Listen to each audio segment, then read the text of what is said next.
안녕하세요. 라디오 코리아 보도국장 원용석입니다. 오늘은 라디오 코리아 내러티브 드디어 10번째 시간입니다.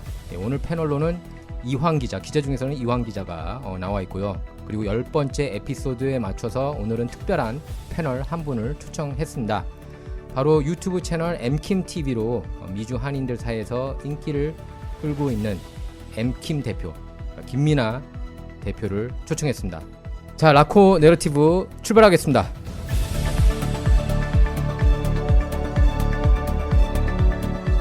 안녕하십니까? 안녕하세요. 안녕하세요. 네. 엠킴 대표님, 짧게 인사 한번 하시죠. 저희 청취자 여러분께. 네, 반갑습니다. 또 이렇게 한인분들 많이 청취하시는 프로그램에 나오게 돼서 너무 영광입니다. 네. 살짝 긴장을 했네요, 제가. 예, 엠킴 대표하고 함께 오늘 몇 가지 이슈, 그러니까 미국 정치, 이제 정치 유튜버시니까. 좋습니다. 그리고 지금 광운대학교 컴퓨터공학부 겸임 교수로도 활동 중이시고 34% 크리스천 청년 단체 대표. 맞습니다. 예. 그리고 그 더 베이스트 미국 정치 뉴스를 다루는 더 베이스트 미국 정치 미디어 대표시기도 합니다. 그래서 엠킴 대표와 함께 정치 이슈들 놓고 의논을 하도록 하겠습니다. 벌써 많은 기대가 되고 있습니다. 부담스럽네요. 예. 저희가 방금 방송 들어오기 전에 나이 얘기하지 않았습니까? 네. 굉장히 어린 나이신데 제가 뭐 나이는 공개할 수 없습니다. 황 기자보다 어리면 다 굉장히 나이 어리고. 2살 어리면 굉장히 어린 거군요. 저도 많은 나이가 아니잖아요. 예. 네, 근데 굉장히 이력이 화려하시네요. 젊어서부터 활약상이 대단한 것 같아요. 아유, 아닙니다. 예. 좀 저는 늦었다고 생각을 했는데 감사하네요. 그렇습니까? 예. 자, 오늘 잡은 첫 번째 주제입니다. 예, 바로 엠킴 대표가 누구냐입니다. 사실 엠킴 대표는 제가 볼 때 2020년부터 많이 알려지기 시작한 것 같아요. 저는 이제 주변에 동료 기자들 사이에서 이렇게 들었어요. 엠킴 대표 유튜브 활동하는 거 한번 봐라 이런 얘기들이 이제 나오기 시작하더라고요. 기자들 사이에서. 맞아요. 원래 유튜브를 몇 년도에 시작하셨죠? 시작은 아마 2019년쯤 했던 것 같아요. 네. 취미로 철저히 시작을 했었고, 완전히. 예. 네, 그때까지만 해도 원래 했던 직장은 별개로 있었던 그때는 거죠? 이제 사업을 하고 있고 네. 지금도 뭐 그 사업을 하고 있긴 하지만 예. 메인이 이제 이게 되어버린 건데 그때는 이제 사이드로 유튜브를 하면서 네. 해외 이슈를 전하는 그런 그런 채널로 자리매김을 했었습니다. 네. 처음에. 근데 어쩌다가 이렇게 정치 이슈로 돌리게 된 거예요? 그 채널 색깔을?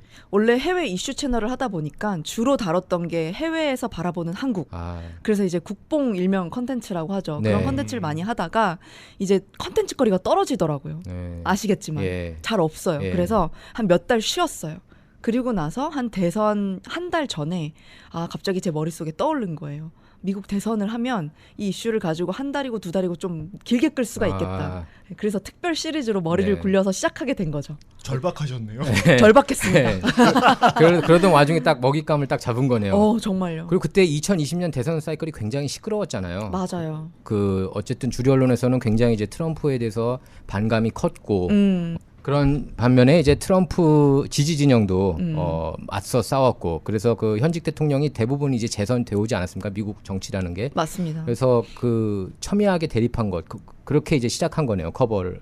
맞아요. 미국 정치 커버를 시작했죠. 사실 그 컨텐츠만 놓고 봤을 때 굉장히 예민했을 텐데요, 그죠? 이 미국에서 봤을 때는 말 한마디 잘못하면 돌을 맞는 시대지 않았습니까? 예. 어땠어요 처음에 이거 미국 정치 이렇게 다루면서? 사실은 그런 다이내믹을 잘 몰라서 용감할 수 있었던 것 같아요. 처음에는. 왜냐면은 전혀 정치에 관심은 없었고 돌아가는 상황은 알았지만 관심이 없었어요. 네. 그래서 처음에는 뭐 어떤 사이드를 정하기도 좀 그랬고 있는 사실만 그대로 전달하자 이렇게 시작을 했는데 딱 한 달만 해보자라고 하고 시작했거든요. 네. 근데 이 한 달이 두 달이 되고 세 달이 되고 아시겠지만 선거가 굉장히 길어졌잖아요. 네. 네, 그러다 보니까 근데 보통 이렇게 하면은 이제 메인스트림 보통 이제 뉴욕타임스, 워싱턴 포스트, CNN 이런 그 주류 언론들 대다수 이제 한국 언론들이 주류 언론을 많이 이렇게 팔로우를 하니까 그렇게 갈 수 있었는데 어떻게 초반에 바로 이렇게 좀 보수적인 입장으로 가게 된 거예요? 시간이 걸렸나요? 그 과정에는? 그 시간이 제 입장에선 걸린 건데 전체적으로 놓고 한 일주일 정도밖에 안 됐어요. 그래요? 하루하루 사이클이 너무 급박하게 돌아갔기 때문에 처음에는 이제 무조건 중립이다 나는. 그래서 모든 사람을 다 얻어야 되겠다라는 욕심이 있었어요. 그런데 하다 보니까 제가 신앙이 있거든요. 그런데 보니까 양심적으로 봤을 때 이거는 틀리다 맞다가 아. 너무 나오는 거예요. 그게 네. 제가 주류 언론 기사를 위주로 봤지만 처음에는 왜냐면 뭘 볼지 네. 모르겠어서 그런데 논리와 말이 안 맞는 부분들이 계속 생기더라고요. 네. 그래서 이건 왜 그런 거지? 왜 사람들이 다 어떤 근거도 없이 트럼프를 욕하고 있지? 네. 그래서 저는 트럼프에 대해서 사실은 어떤 의견이 없었기 때문에 그걸 객관적으로 바라보고 싶었어요. 이 네. 사람이 왜 욕을 먹는 건지. 네. 그래서 찾아보고 디테일하게 이런 거 저런 걸 분석을 해보다 보니까 이거는 너무 주류 미디어에서 한쪽으로 선동해 나가고 있다라는 게 느껴졌던 거죠. 네. 네, 그래서 그거를 좀 반박하는 그런 입장에서의 방송을 해야 되겠다라고 다짐을 하게 된 것 같아요. 네. 근데 보통 한쪽 이제 유튜버 분들이 굉장히 그런 부분들을 조심스럽게 생각하는데 한쪽으로 치우치다 보면 뭐 저희가 치우치려고 한 건 아니지만 네. 치우치다 보면 굉장히 욕도 많이 먹기 마련이거든요. 네. 그런 부분은 없었습니까? 사실은 당연히 있었죠. 네. 왜냐면은 어쨌든 한쪽 편을 들 수밖에 없는 상황이 되기 때문에 반대편의 공격과 수많은 말로 설명할 수 없는 인신 공격도 있었고 그랬긴 했는데 사실 저의 모티브는 그냥 어떤 편을 들자도 아니었고 사실 진실을 전하자였어요. 근데 그러면서 그 팔로워들이 원래 대부분 진보라고 그랬잖아요. 원래 맞습니다. 유튜브 시작하면서. 네. 그리고 페이스북 친구들도 진보가 많고 아, 학교 다닐 그랬죠. 때 친구들도 당연히 이제 젊으니까 진보 친구들이 많은데 친구들을 많이 잃고 뭐 구독자들도 이렇게 좀 색깔들이 바뀌었다고 얘기를 그렇죠. 하셨어요. 제가 미국 정치 시작하기 전에 구독자가 10,000명이었거든요. 네. 네. 근데 국뽕 컨텐츠를 하다 보니까 당시 문재인 정권에 좀 나라를 이렇게 좋아하던 찬양하시던 분들이 많이 구독을 하셨던 거예요. 저의 네. 의도와는 다르게. 예. 그래서 제가 이제 정치적으로 뭔가 미국 정치를 다루면서 보수 쪽으로 가다 보니까 그분들이 이제 반발을 하셨죠. 엄청난 팬들도 있으셨고 네. 저한테 막 그림도 그려주시고 그런 이제 찐 팬들이 계셨는데 그분들이 정말 실망이다 그러면서 떠나가셨고 네. 10,000명이 물갈이가 되면서 이제 다시 새로운 구독자들이 이렇게 쌓이기 시작된 것. 예, 네. 예. 그래서 제가 엠킴 대표 처음 본 게 한 2년 됐나요? 2020년, 21년? 2년밖에 안 아마 됐는데 그 정도- 20년 된 것 예. 같아요. 그런 거. 예. 아니 워낙에 활동을 활발하게 하시니까 또 여기 동해 번쩍 서해 번쩍 한국에도 주로 한 1년 중에 6개월은 한국에 계시죠 지금? 네, 딱 6개월 이렇게 나뉘더라고요. 계산해 보니까. 예, 그래서 네. 뭐 미국 그 플로리다주에서 이제 시펙 행사에도 참여하시고 워싱턴 D.C. 때도 맞아요. 그때 아마 가신 걸로 알고 있고 작년에 텍사스주에서도 그 행사에서 큰 행사에서 이렇게 네. 그 강사로도 초청이 되지 않았습니까? 맞습니다. 예, 그 내용도 좀 설명해 그거 주시고 되게, 예, 그리고 또 그 어제도 큰 미팅 하나 있었는데 그것도 좀 설명 좀 좋아요. 해주세요. 그러니까 흥미로운 게 뭐냐면 정치 미디어를 하다 보니까 이제 두 가지 갈래로 갈리게 되더라고요. 그러니까 제 성향 자체가 막 이렇게 연구를 하는 성향이 아니에요. 앉아가지고 막. 네. 그래서 저는 약간 활발하고 밖으로 나가서 사람들 만나는 걸 좋아하니까 이런 쪽에서도 그런 분야로 가야 되겠다 해서 가게 된 게 이제 CPEC. 거기서 이제 국장님도 제가 만났죠. 네, 맞아요. 그래서 사람들을 막 만나다 보니까 거기서 이제 에폭 타임즈의 그 좌슈아 필립이라는 기자가 있어요. 네. 아시죠? 탐사보도 기자. 네, 탐사보도 기자. 근데 그 기자랑 어떻게 하다 친해지게 됐어요. 예. 그래서 모든 인맥이 다 그 친구가 이제 소개를 시켜주면서 만나게 됐는데 그 친구가 어떤 친구 한 명을 소개시켜주면서 이 친구가 텍사스주에서 너와 같은 역할을 하는 친구다.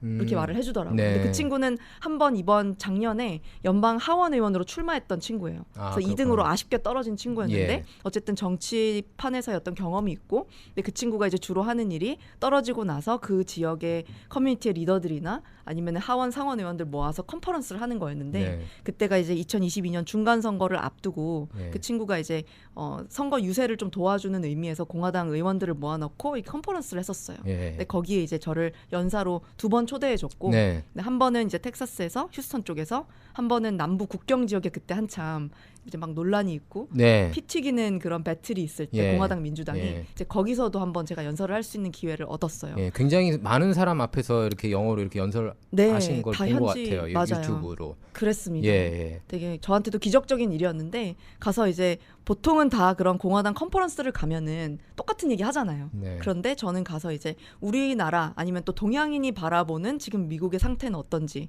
그런 얘기들을 해주고 왜 한국이 미국과 이렇게 연결될 수밖에 없는지를 얘기하면서 미국인들로서 당신들은 자부심을 가지셔야 됩니다. 우리나라의 자유를 찾아주었고 네. 또 우리 대한민국이 있기까지 이 미국이 있었기 때문에 미국의 그 가치를 지키는 것이 너무나도 중요하다. 네. 뭐 이런 얘기를 했죠. 그랬더니 예. 다들 막 눈물을 흘리면서 그런 위로가 필요했었나 봐요. 네. 네. 네. 그래서 그런 일들이 있었죠. 네. 이번에는 어떻게 해서 이렇게 남가주 찾으시게 된 건지 어떤 이벤트에 참석을 하셨다고 그랬죠 최근에? 네. 그럼 사실 의도하고 온 건 아닌데 네. 오다 보니까 그게 있어서 이제 가게 됐어요. 찰리 컬크라고 해서 미국의 거의 최대 네, 대단히 저기 유명한 네, 보수 청년 농객이죠. 보수 크리스천 단체를 운영하고 네. 있는 TPUSA라는 예. 이제 예전부터 터닝 포인트 USA. 그렇죠.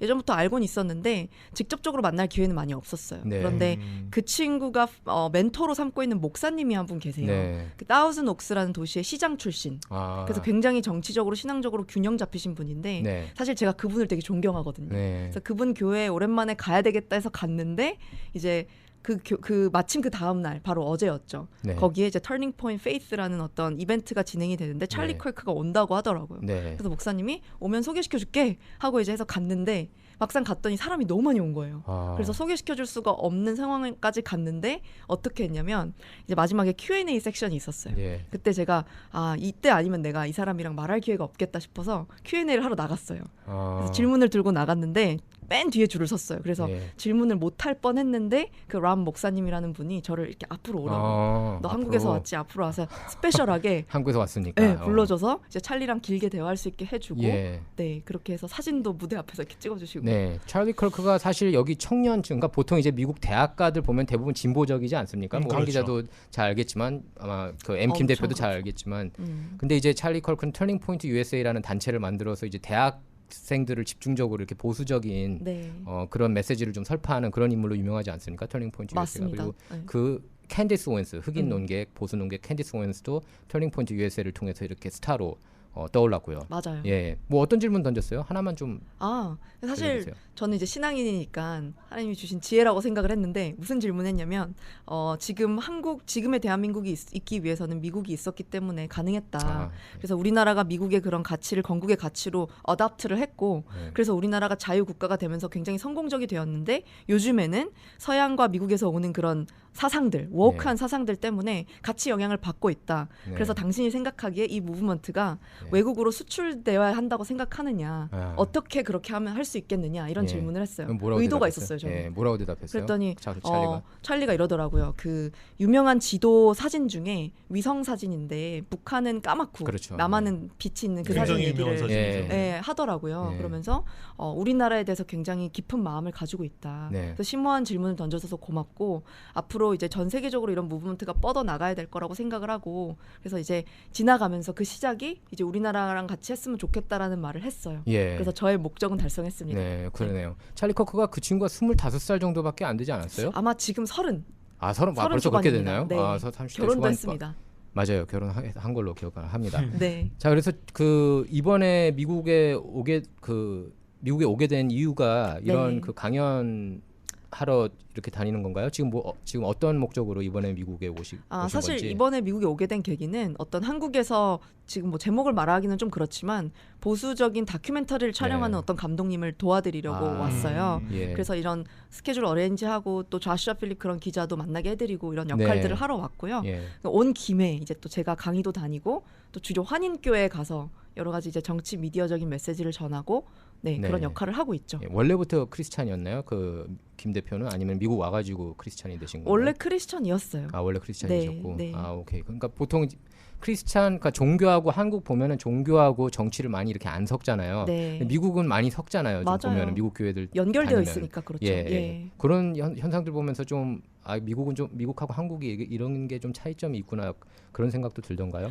당연히 들어요. 왜냐면 이게 문화적인 차이인 것 같은데 우리나라나 미국이나 건국의 기반이 어쨌든 동일하잖아요. 네. 그러니까 미국의 파운딩 파더들이 이 나라를 설립할 때 성경적인 그 가치관을 기반으로 이제 뭐 헌법과 그리고 독립선언문을 쓰고 만들고 이제 정부를 차려 나갔는데 사실 우리나라도 그 동일한 기반에서 건국이 네. 되었거든요. 많은 사람들이 사실 그걸 부정하고 왜곡하고는 있지만 네, 그런 가치 안에서 미국은 조금 더 뿌리가 깊다는 걸 느끼고 예. 미국은 크리스천이 아니라도 그런 기독교적인 얘기를 하는 게 너무 자연스럽지만 네. 우리나라는 조금 다른 것 같아요. 네. 제가 그때 기억나는 게 2020년에 굉장히 빠른 속도로 구독자 많이 늘었고 그때 한 16만 명까지 갔었나요? 맞아요. 네. 그러다가 이제 그 이후로 이제 유튜브가 좀 탄압을 많이 하잖아요. 그 메시지들 보면. 장난 그래서 아니죠. 오히려 깎이고 있는 것 같은데. 맞아요. 깎입니다. 그래서 그 메시지 설파하는 데 있어서 이제 유튜브 말고 뭐 다른 루트로도 지금 활동을 하고 계십니까? 네, 사실은 유튜브만 믿고 있었다가 낭패를 봤잖아요.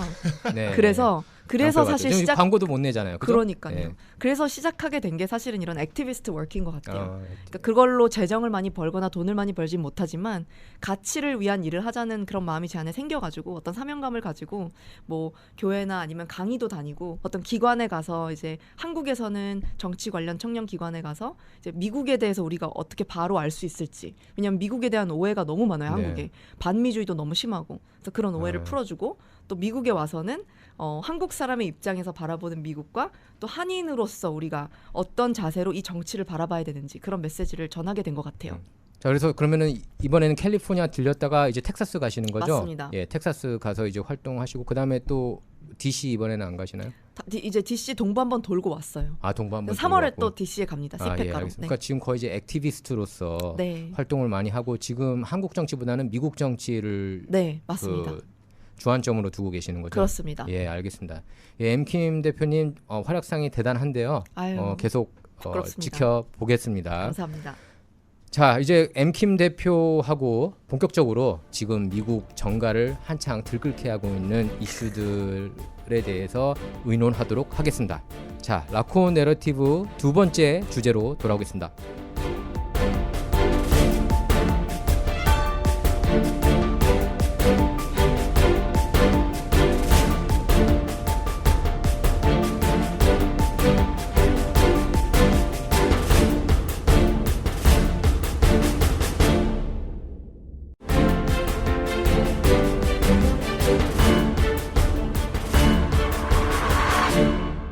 자, 라코 내러티브 두 번째 주제입니다. 예, 두 번째 주제는 2024 대선 전망인데요. 차기 미국 대통령 선거가 벌써 내년으로 다가왔습니다. 정확하게는 2024년 11월 5일. 항상 화요일에 열리죠. 예, 화요일에 2024 새 대통령이냐 아니면은 현직 대통령이냐를 놓고 저희가 의논하려고 합니다. 사실 2024년 대선 하면 저희는 진짜 스포츠 경기처럼 뚫어져라 볼 것 같아요. 그렇죠. 네, 굉장히 핫하지 않습니까? 예, 이제 내년이에요. 내년. 맞습니다. 예, 당장 벌써 내년. 예, 내년이군요. 당장 내년이에요. 이제 정말 얼마 시간 안 가는 남았. 줄 모르겠네요. 사실 이제 본격적으로 사실 트럼프만 해도 지난주에 네. 본격적으로 선거 시작했죠. 운동 돌입했죠. 맞습니다. 예. 엠킴 대표는 어떻게 생각하세요? 2024년 대선 전망. 대선 전망. 예. 공화당 개인적인- 경선 누가 될 것 같냐? 민주당 경선 누가 이렇게 올라올 것 같냐? 사실은 100% 트럼프가 될 것이다라고 생각을 하고 있었는데 네. 물론 공화당 지금도 쪽은? 네 공화당 쪽은 지금도 그렇게 될 거라고 생각은 하지만 아, 그래요. 예. 그래도 이제 치고 올라오는 경쟁자가 한 명 있잖아요. 요즘 미디어에서 란 밀어주고 있는 데센티스. 란 데센티스랑 플로리다 주지사. 네, 그래서 그 두 사람 간의 어떤 접전이 없진 않겠다라는 네. 생각을 하게 됐어요. 네. 근데 론 주지사가 더 강세를 보일 거라고 생각하지 않으십니까? 사실 여론조사를 통해서 론이 더 앞선다라는 조사가 미디어에 많지만 사실 아시겠지만 여론조사도 100% 믿을 수가 없잖아요. 예. 네. 예. 그리고 솔직히 경합주가 제가 볼 땐 중요한 것 같아요. 여론조사 이렇게 할 때 사실 뭐 전국적으로 아무리 높아도 그럼요. 네. 예를 들어서 뭐 미시간, 펜실베이니아, 위스콘신, 애리조나 맞습니다. 이런 주에서 누가 앞서느냐가 사실 더 거기서 결판이 다 나잖아요. 당연하죠. 사실 네. 예, 조지아 뭐 사실 이런데. 뭐 스윙보트 스테이트가 어떻게 그렇죠. 되냐에 따라서 네네. 그러니까 캘리포니아하고 텍사스 민심은 별로 필요가 없어요. 거기는 예. 철옹성이라서 예, 그래서 그냥 어차피 다 다 이게 given. 어디로 갈지 이미 다 판가름이 난 데고 예, 이제 그 경합주들 그냥 싫어도 공화당을 뽑아주고 싫어도 예. 민주당을 뽑아주는 지역. 그렇죠, 그렇죠. 근데 왜 그렇게 저기 언론들이 트럼프는 어떻게든 막으려고 하는 것 같아요? 엠킴 대표가 볼 때는. 아무래도 언론들이 다 좌기업들과 연관이 되어 있고 네. 또 이스태블리시먼트 정치인들과 연관이 되어 있기 때문에 이제 네. 같은 방향선 상에서 트럼프를 견제할 수밖에 없지 않나. 네. 왜냐하면 트럼프가 계속 뭐 메인스트림 미디어의 부패도 다 드러내고 예. 정계 이스태블리시먼트의 모든 고인물들에 대해서도 다 드러내고 폭로하고 있는 입장이기 네. 때문에 그들의 입장에서는 견제를 할 수밖에 없지 않나. 예. 네, 그런 생각이 드네요. 저는 예. 하나 여쭤보고 싶은 게 그렇다면 도널드 트럼프 전 대통령에 대해서 단점이라고 생각하시는 부분은 없으십니까? 단점이 있죠. 왜 없겠어요. 모든 사람이 다 단점이 있고 저도 네. 있고 뭐 국장님도 네. 다 네. 있으시겠죠. 근데 도널드 트럼프에 대해서 가장 많이 나오는 단점은 아무래도 인격과 성격. 아 네. 네, 말을 막 하고 템퍼를 조절 못한다. You fired. 막말. 네. 네. 예. 네, 그 부분이 가장 크지 않을까 싶어요. 예. 다 거기서 뭐 인종차별에 대한 얘기도 나왔네, 뭐네, 뭐 이런 얘기를 하는 거니까. 네. 정치적에 있어서는 네. 어떻게 생각하십니까? 정치적에 있어서 단점이라고 하면 이제 정치에 대한 경험이 100% 있진 않기 때문에 어떤 사람을 고르고 함께하는 네. 것에 있어서 조금 미숙함이 있지 않나. 근데 시행착오를 겪으면서 조금씩 나아지는 것 같긴 하면서도 아니, 아쉬움이 있죠. 저도 트럼프의 최대 단점은 사람 보는 눈이 별로 없는 것 같아요. 그 인사가 너무 엉망이고 그리고 이렇게 보면 국무장관, 국방장관도 자기 측근들 안 넣었거든요. 처음에 백악관 들어갈 때. 그러니까 이해가 안 가요. 그러니까 안 그래도 아웃사이더인데 그러면은 이제 계속 이렇게 자기를 이렇게 잘 따랐던 예를 들면 뭐 줄리안이나 뭐 크리스 크리스티 전 뉴저지 주지사 이런 사람들을 요직에 앉혀야 되는 게 상식이거든요. 네. 그 사람들이 처음에 사실 그 사람들 입장에서 트럼프 지지하는 것도 쉽지 않았어요. 아, 그렇죠. 욕을 네. 감수하고 지지했는데 근데 거기에 대한 화답이 없었어요. 트럼프는. 아무 자리도 안 줬고 줄리안이도 크리스 크리스티도 안 주고 갑자기 자기랑 전혀 상관없는 렉스 틸러슨을 국무장관으로 그 엑슨모빌 CEO 출신 아닙니까? 맞아요. 그런 사람을 갑자기 CEO로 넣어서 이게 무슨 생뚱맞은 일인가 그런 생각이 들었고 또 국방장관도 제프 세션스를 넣긴 했지만 제프 세션스가 까면 안 된다는 얘기들이 많이 나왔었거든요. 처음에 그것 네. 때문에 솔직히 로버트 뮬러 특검 조사까지 받고 그래서 제가 볼 때는 트럼프 인사에 있어서는 전 거의 F 줘요. 네. 저는. 그래서 그 만약에 점 찍는다. 라스베가스 가서 이거 그 도박한다. 그러면 누구한테 찍겠습니까? 공화당 쪽에 트럼프냐, 드산테스냐? 저는 트럼프 찍죠. 아, 네, 트럼프가 될 그를 가능성으로 지금 하는 거죠. 가능성으로 마음이 아니라. 찍는다면 왜냐면은 뭐 어쨌든 미디어에서 란드 센트를 밀어주는 추세에 있긴 하지만 네. 방금 전에 인사 얘기에서 좀 연장선상에서 얘기를 하자면 트럼프가 뭐 약간 비즈니스적인 마인드로 art of the deal 네. 그 협상의 어떤 기술을 기술을 그 책. 가지고 네, 예를 그렇죠. 들어서 뭐 케빈 맥카티랑 지지를 서로 주고받고 아, 그다음 이번에 뭐 좀 힘 좀 실어줬죠. 그렇죠. 그리고 린지 그램 같은 어떤 라이너로 알려진 사람들과도 어떻게 보면 필요에 따라서 관계를 맺기도 하는 그런 걸 보면서 사실 트럼프를 완전히 지지하는 분들은 그런 걸 반대하는 사람들도 있죠. 예. 그런데 트럼프는 왠지 그렇게 이스태블리시먼트와도 좀 이렇게 친근한 관계를 맺으면서 해야만 본인이 앞으로 좀 더 앞길이 네. 잘 갈 수 있지 않을까라고 생각을 하는 것 같아요. 예. 황 기자는 누가 될 것 같아요? 그냥 예를 들면 라스베가스에서 내기를 해야 된다. 그러면 이거 솔직히 얘기해도 되는 겁니다. 네, 솔직하게 얘기하세요. 그냥 싫다 좋다 얘기해도 네. 되는 거예요? 그러니까 싫다 좋다보다는 싫다 좋다도 아니, 뭐- 괜찮은데 처음에는 누가 될 것 같냐. 마음을 그- 딱 개인적인 마음을 떠나서 이 사람이 왠지 갈 것 같다. 뭐 방금 싫다 좋다 그렇게 얘기한다는 건 농담이고요. 제가 봤을 때는 저는 론 주지사가 이번에 네. 신풍을 불지 않을까. 그러니까 새로운 바람을 불고 오지 않을까. 왜냐하면 도널드 트럼프 전 대통령이 지난 대선에서 패배한 직후 굉장히 많은 그 논란들이 있었고 예. 뭐 논란이 제기가 됐었고요. 그다음에 그 기존의 공화당 세력에서도 트럼프 진영에서 벗어나는 사람들이 꽤 있었단 말이죠. 네. 그런데 지금 플로리다 주는 저번 내러티브 시간에서도 얘기를 했습니다만 사실 진보 진영에 가까웠단 말이죠. 그런데 많이 색깔이 바뀌었습니다. 경합주 왔다 갔다 그쵸. 항상 근데 이제는 했던 더 주죠. 이상 경합주라고 볼 수 예, 없는 아니에요. 그건 당연하죠. 예. 네네. 그렇기 때문에 플로리다 주를 바꿨다는 자체가 굉장히 파워가 있지 네. 않나. 도널드 트럼프 대통령 사실 공화당 일부 진영에서는 한물간 대통령 아니냐라는 얘기까지 나오는 곳도 있는 거로 제가 알고 있고요. 예. 그래서 저는 론 주지사가 좀 더 가능성이 있지 않나라고 봅니다. 사실 뭐 이런 시팩 행사가 그때 가가지고 물어봤을 때 사람들 청중들한테 물어봤을 때 한 절반은 트럼프 이제 그만 나왔으면 좋겠다. 그 당시에는 이게 네. 작년이었던 것 같아요. 그 절반은 그러니까 런을 좋아하는 사람들이 이제 그만 나왔으면 좋겠다. 근데 이제 절반은 트럼프가 그래도 다시 한번 나왔으면 좋겠다 이렇게 생각이 맞아요. 나뉘더라고요. 거의 5대5로 그게 작년이었어요. 그렇죠. 예. 네. 네, 그래서 저는 그냥 5대5 같아요. 트럼프가 사실 지금 드산테스 매일 비판하고 있어요. 맞아요. 가장 최근에는 이제 이거 박세나 기자가 쓴 기사인데 트럼프가 SNS 트루스 소셜에서 론 드산테스 플로리다 주지사를 두고 너는 글로벌리스트야. 이렇게 비판했대요. 글로벌리스트. 이렇게 근데 보수 진영에서 글로벌리스트라는 말 별로 안 좋아하잖아요. 그렇죠. 안 좋아하죠. 예. 부정적인 단어이죠. 예. 그러니까 오늘 론 드산테스가 반박했더라고요. 나는 아침에 일어나자마자 사람들이 비판한다. 곳곳에서. 그게 익숙하다. 그러니까 트럼프를 대놓고 비판하진 않죠. 원래는 뭐냐면 론 드산테스가 트럼프 퀴즈로 알려졌잖아요. 네, 맞아요. 그렇죠. 그래서 그렇게 그러니까 일단 트럼프가 신경 쓰고 있다는 거예요. 네. 뭐 아, 사실 당연하죠. 지금 이제 두 분이 같이 나올 게 명확하기 때문에 지금 이제 서로를 견제하는 것 같이 보이고요. 예. 저는 엠킴 대표님한테 하나 여쭤보고 싶은 게 음. 사실 미국은 초강대국이고 이제 우리 지구의 경찰이라고 얘기하는 국가인데 네. 그렇죠. 사실 근데 대외적인 외교에 있어서만큼은 도널드 트럼프 대통령이 굉장히 독재자들과 친했다라는 네. 그런 이슈들이 있지 않았습니까? 뭐 있죠. 푸틴 러시아 대통령도 네. 있었고요. 김정은하고도 네, 친하고. 김정은도 친하고요. 그다음에 시진핑 중국 국가주석도 친하다고 얘기를 했었고요. 네. 뭐 사실 어르고 달랜다라고 표현을 좋게 했었지만 결과적으로 지금 봤을 때 굉장히 대중 그리고 네. 러시아는 말할 것도 없고 뭐 좀 그거에 대해서는 도널드 트럼프 대통령이 만에 하나 다시 다시 당선이 된다면 네. 그 부분에 있어서는 좀 앵킴 대표님은 어떻게 보십니까? 저는 그분에 대해서 할 말이 굉장히 많습니다. 네. 사실은 적과 친구가 된다는 게 쉬운 일은 아니잖아요. 그럼 그걸 할 수 있는 사람만 할 수 있어요. 그건 트럼프밖에 할 수 없는 것 같아요. 역대 모든 대통령 중에 북한의 그 판문점에서 직접 가서 김정은이랑 쉐이크 핸드를 한 거는 트럼프밖에 없거든요. 북한을 건너간 최초의 미국 대통령이 그렇죠. 됐죠. 그리고 푸틴이랑 친하고 시진핑이랑 친한 거 사실이겠죠. 저도 사실이라고 알고 있어요. 근데 막 친하다고 해서 너랑 나랑 같이 편짜서 이게 뭔가를 해보자 이게 아니라 친한데 그 친함 안에서 엄청난 스트렝스가 있었어요. 제재도 하고 가장 중국을 많이 제재했던 대통령이었고. 그렇죠. 네, 그래서 그 나라들의 모든 이제 대통령들이나 주석들이 트럼프를 무서워했어요. 그래서 트럼프가 임기 중엔 아무것도 못했습니다. 그러다가 바이든이 들어오고 나니까 그때부터 뭐가 시작됐죠?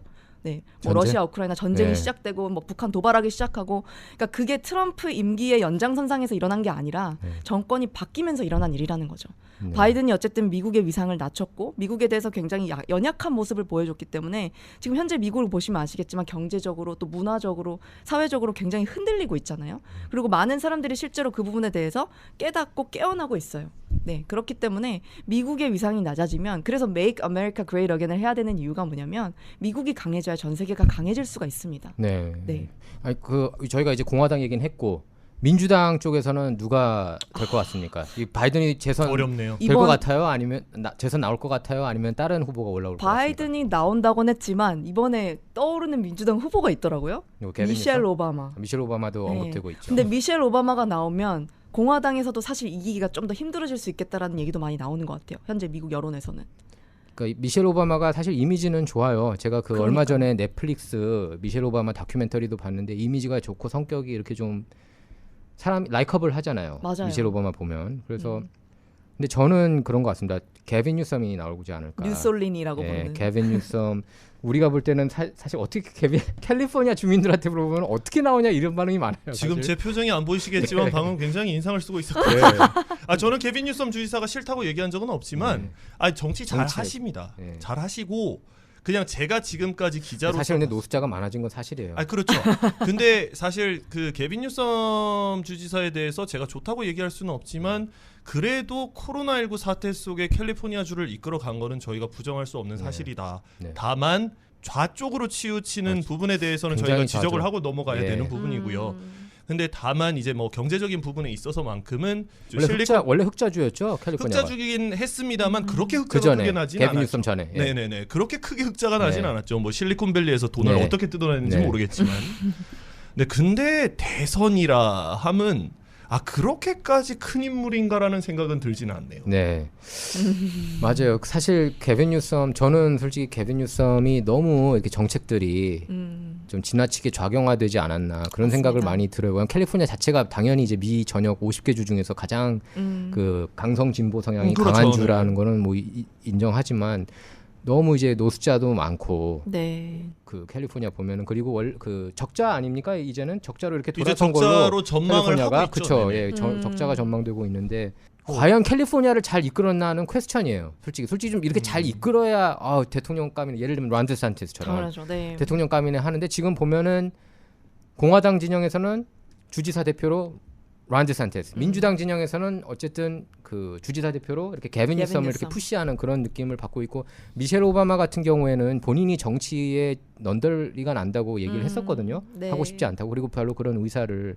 지금까지 안 보이고 있고 그리고 이런 진흙탕에 또 들어오고 싶어 할까? 자기 남편 이미지는 좋잖아요. 뭐라고 하면 어쨌든 맞아요. 그 사람의 그 호불호를 떠나서 메인스트림 언론들이 조금 푸시하는 거죠 오바마를. 그런 것 같아요. 그리고 또 젊은 세대 가운데 요즘에 뭐 DEI 해가지고 다양성, 포괄성 이런 문화 속에서 이제 미셸 오바마가 특히나 여성이나 소수 인종들에게 큰 이제 각광을 받고 있죠. 네. 네. 그리고 제 생각에서는 또 민주당 측면에서는 그렇게 큰 인재가 없지 않나, 네. 두각을 나타내는 인재가 없지 않나라고 해서 지금 미셸 오바마 카드를 꺼낸 것 같은데. 동의합니다. 네. 근데 미셸 오바마 전 영부인께서 과연 이 국가를 이끌 만큼 카리스마가 있는가? 그거에 그러니까요. 대해서는 좀 네. 생각을 해봐야 될 부분인 것 같으네요. 예. 지금 뭐 이 후보 저 후보 얘기 나왔는데 막상 저희가 조 바이든 얘기는 별로 안 한 것 같아요. 조 바이든에 대해서 조 바이든이 곧 재선 출마한다고 그러거든요. 네, 맞아요. 어떻게 보세요, 김 대표? 출마는 할 수는 있겠죠.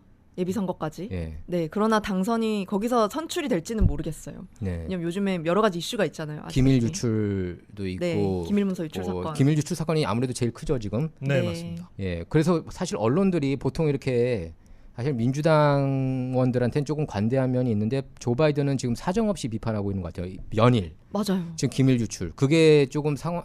그래서 지금 민주당 진영에서 조 바이든을 이제 더 이상 안 원하는 게 아닌가. 지금 82살 되거든요.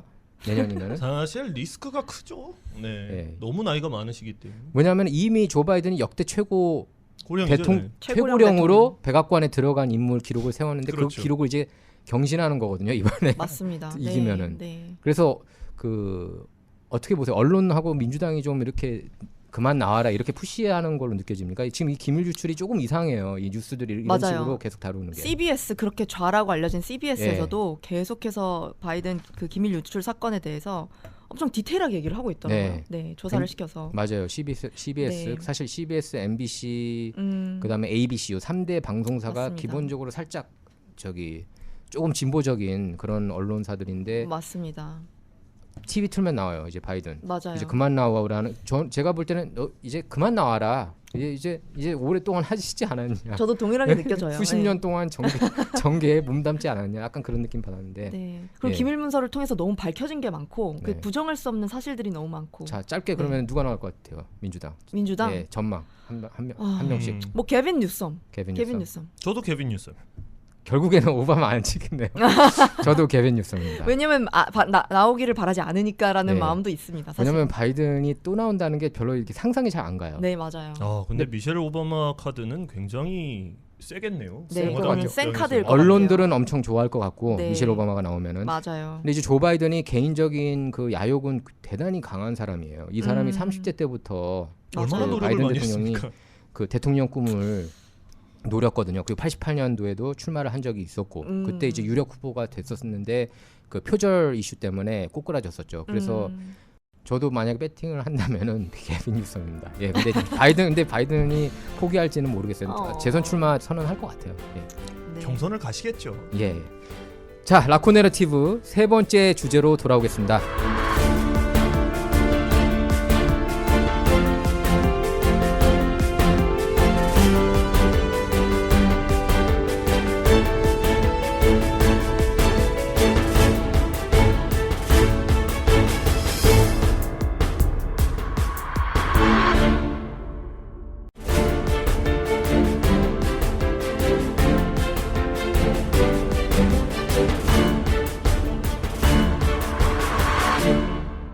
네, 라코 내러티브 세 번째 주제입니다.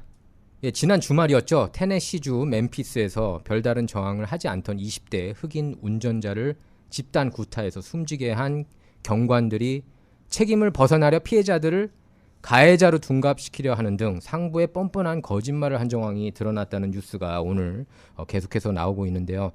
당시 운전자가 경관 총을 빼앗으려 시도하는 등 공격적인 태도를 보여서 강경 대응할 수밖에 없었다는 허위 사실을 경찰 내부 보고서에 버젓이 적어 놓았다는 얘기입니다.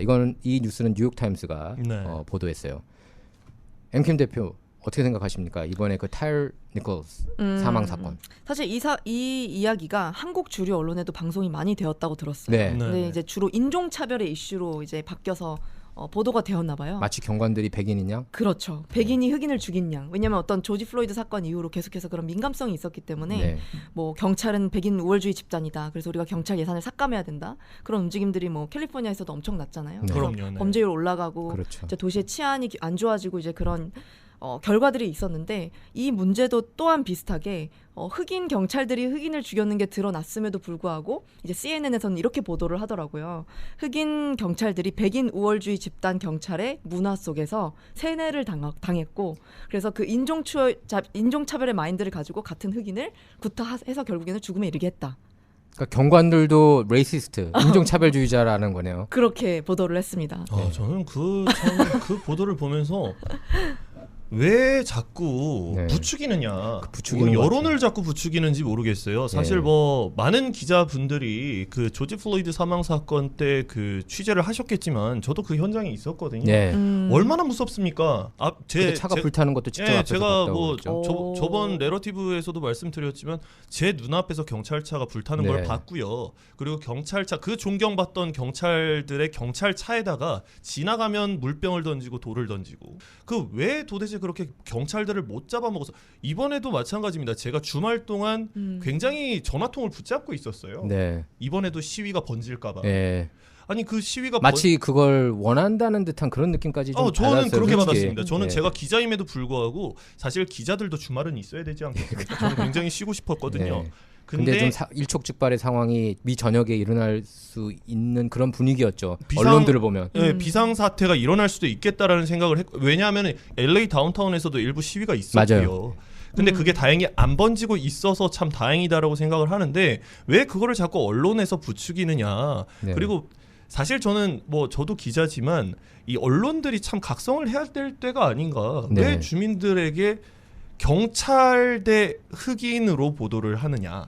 네. 이게 흑인 경찰이었는데. 맞아요. 그게 그래서 흑인 경관들이라서 다행이었다 이렇게 얘기를 하는 제가 유대인 분 한 분을 알아요. 저는 그분이 진- 이제 그렇게 백인이었으면 또 난리 났을 난리가 거다. 났지. 그럼요. 맞아요. 시위가 번지지 않았겠습니까? 예, 그래서 제가 볼 때 시위가 더 번지지 않았던 것 같아요. 맞아요. 흑인 그랬던 경관이라는 것 걸 같아요. 알고 나서. 맞아요. 그럼 앵킴 대표님이 보셨을 때 지금 한국 언론도 마찬가지고요. 이 사건에 대해서 음. 경찰과 그 흑인에 대해서 이렇게 계속 versus 이런 식으로 표현을 하는데 좀 그거에 대해서 어떻게 생각하세요?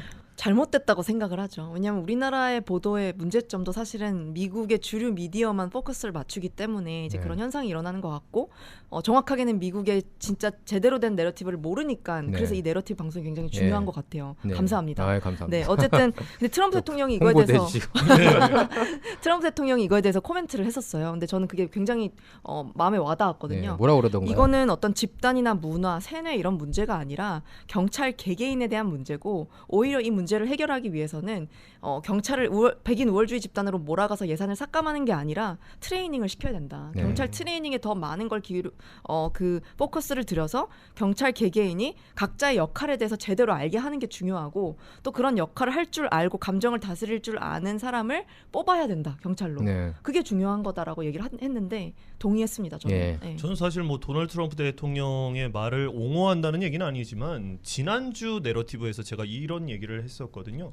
정말 그 경찰의 경찰의 권리를 남용해서 그렇게 사람을 죽이는 경찰, 사람을 살인까지 모는 살해까지 모는 네. 경찰은 정말 적법한 처벌을 받아야 된다. 그렇죠. 그렇죠. 다만 경찰 집단에 대해서는 비난을 좀 자제해야 된다. 왜냐하면 지금 경찰이 없으면 누가 치안을 담당할 거냐라는 얘기를 하지 않았습니까?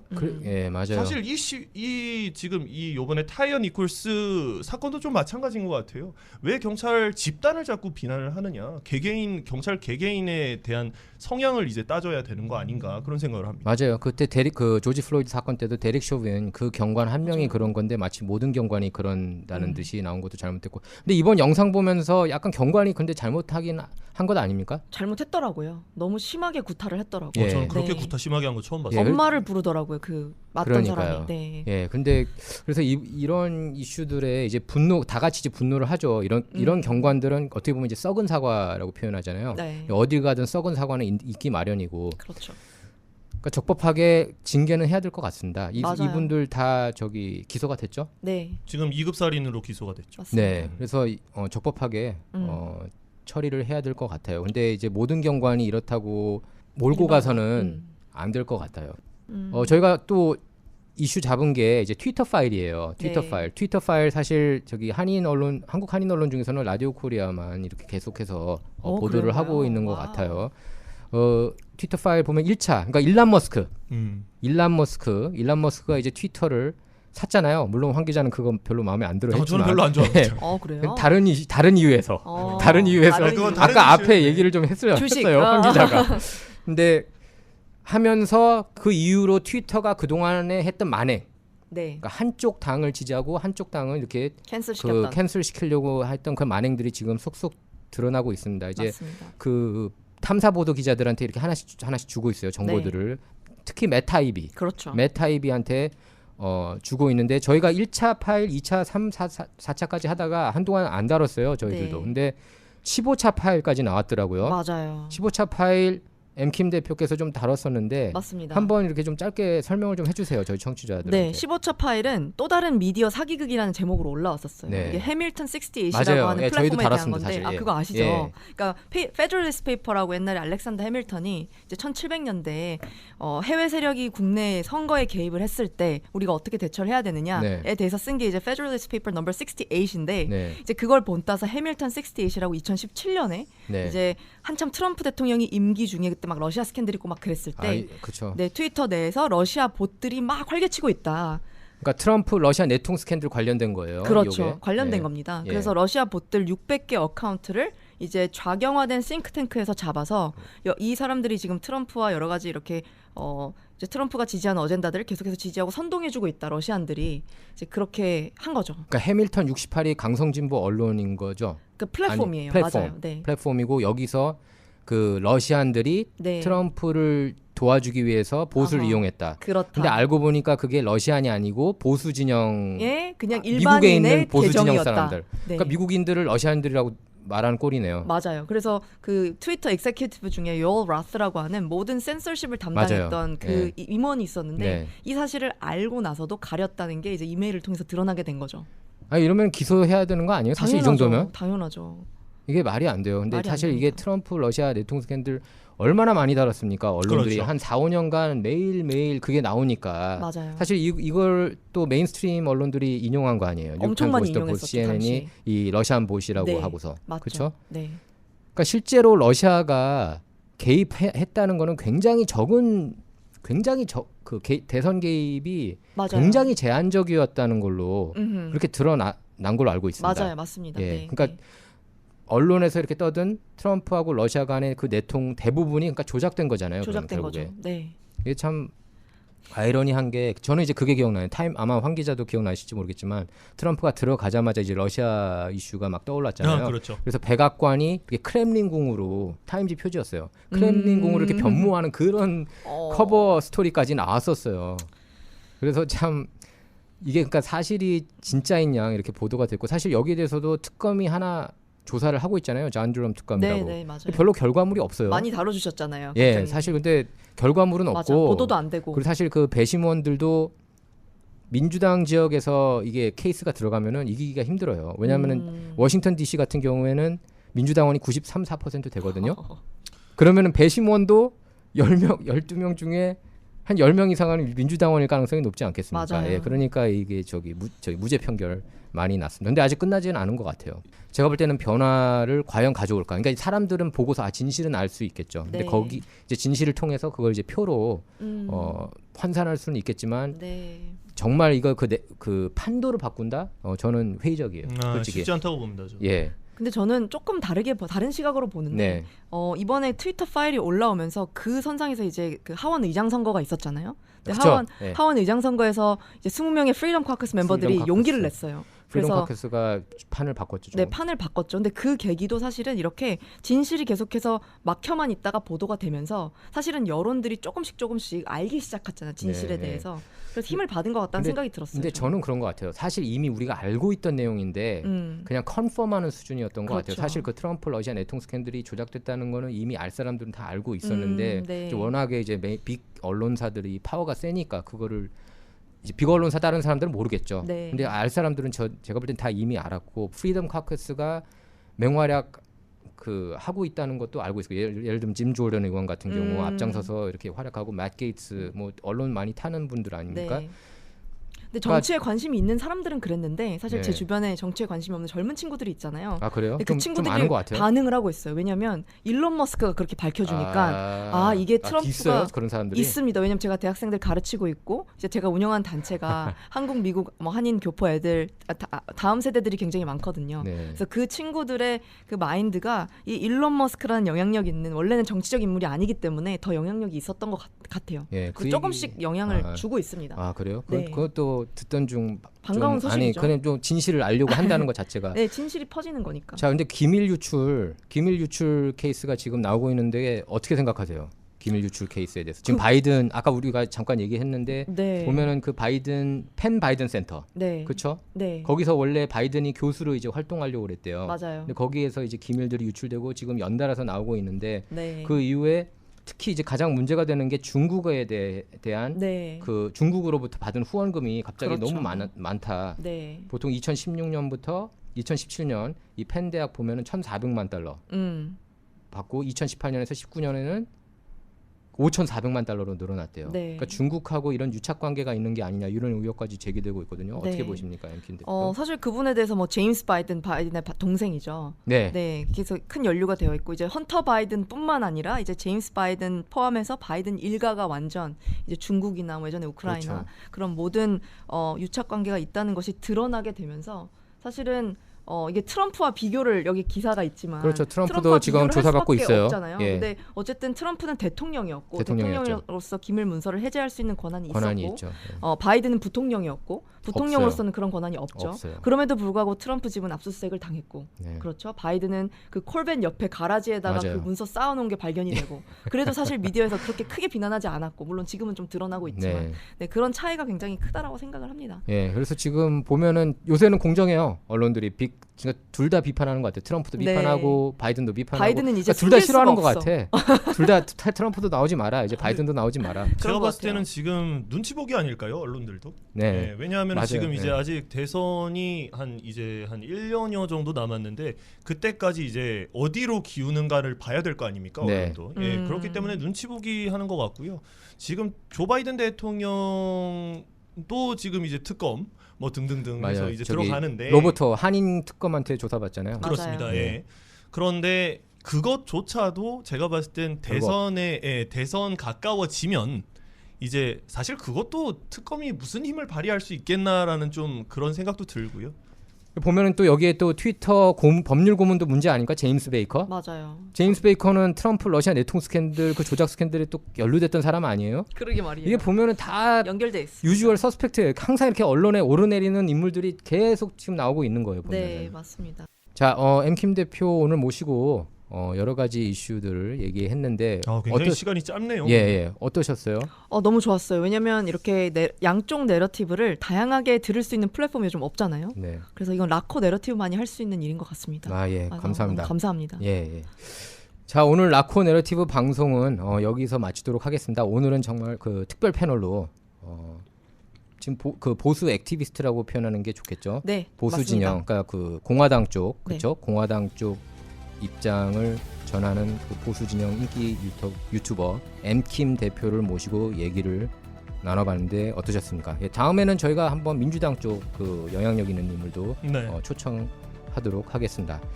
자, 청취자 여러분 소감은 저희 유튜브 게시판을 통해 전해주시기 바랍니다. 애청해 주셔서 감사합니다. 감사합니다.